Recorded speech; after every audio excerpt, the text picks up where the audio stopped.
She is Michael Jackson's only daughter, and early this morning, in a scene eerily reminiscent of her father's final hours, she was rushed to the hospital. It was an apparent suicide attempt. Being a teenager is difficult under any circumstances, but imagine how tough it must be for Paris Jackson. When her father was alive, she lived in a protective bubble. Since then, she's been thrust into an often harsh spotlight, dealing with grief, bullying at school, she says, and turmoil at home. Last night, it all apparently came to a head, and ABC's David Wright is on the story. Hello, face. That rarely ever is seen in public without makeup. Just a few days ago, the King of Pop's daughter seemed like a typical teenage girl. So I'm rubbing this in my face. Video blogging her beauty secrets, confiding about the man of her dreams. When I was little, I had this fantasy that I was going to marry a cowboy. And behaving, well, a little goofy, a little lonely, but not totally out of the norm for a teenage kid. Hello there, person in the reflection. Then, days later, 16 overdose, sheriff responding. an eerily familiar 911 call. Parkway, Calabasas. Paris Jackson rushed to the hospital by ambulance at 2 a.m. from the Jackson family compound. Female 15 OD'd on 20 Motrin and cut her arm with a kitchen knife. This was a serious suicide attempt. This was not a cry for help.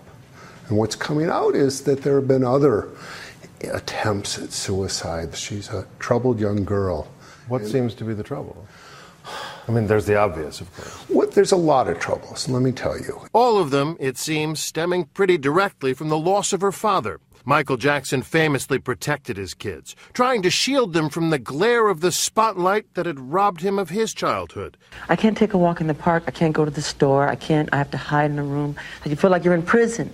The 4th anniversary of MJ's death is now just a few weeks away. I just wanted to say, speak up, sweetheart, speak up.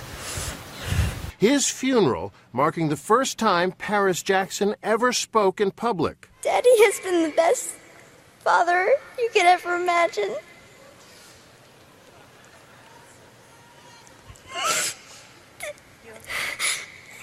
I just wanted to say I love him so much. I think for all Michael Jackson was and wasn't, what we do know, he was a darn good father. He cared deeply.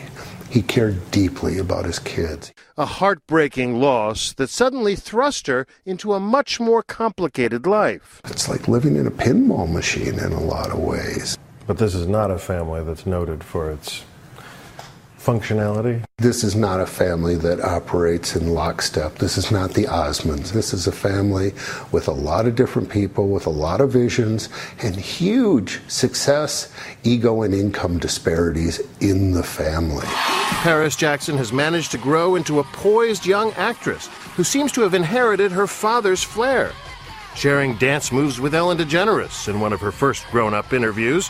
And your aim is to get your elbow to hit your rib. All right, like that? And then one arm's out like that? One arm's out like this, yeah. I don't feel cool like that at all. Hello, darling. Sharing with Oprah Winfrey the fact that she's faced plenty of normal teen problems, including bullying. People have tried to bully you? Yeah. Really? Really? How so? Well, at school, and some people try to cyberbully me. They try to get to me with words, but that doesn't really work. Do you think they're jealous? Maybe, I don't know. It's understandable this vulnerable 15-year-old girl could suffer from depression.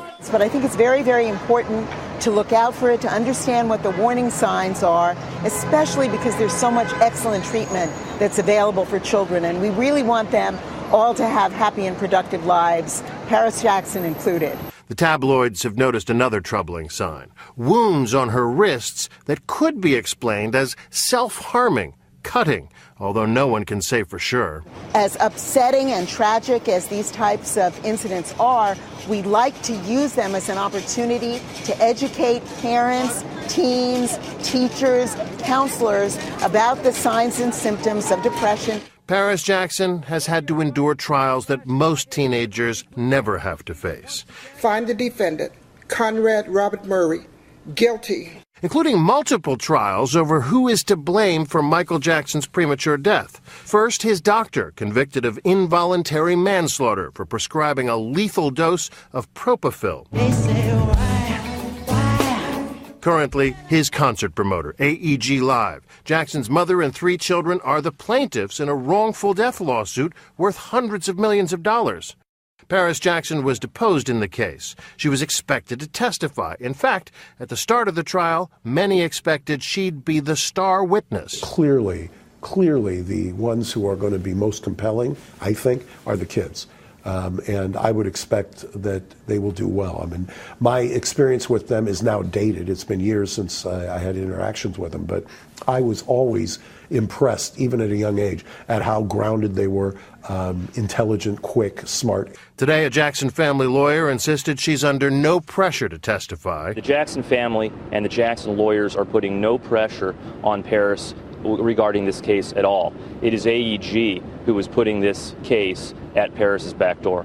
And even the defense attorney offered words of sympathy for the troubled girl who's now suing his client. I think it really would be so much in everybody's best interest to leave that poor little girl alone. The case is full of lurid details about the demons that haunted Michael Jackson toward the end of his life.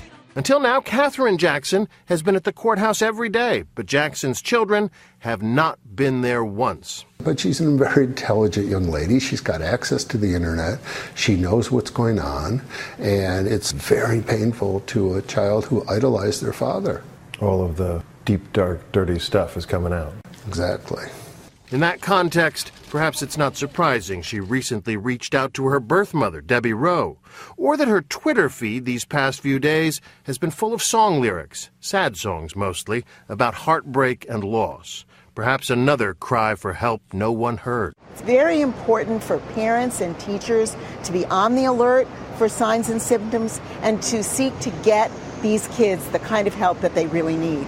Among those tweets, barely 24 hours ago, this lyric. Yesterday, all my troubles seemed so far away. Now it looks as though they're here to stay. A Beatles tune she, ironically, owns as part of Michael Jackson's estate. She's the little girl who has everything, but at the same time has nothing. Not the thing that she wants the most, her father. Exactly. I'm David Wright for Nightline in Hollywood.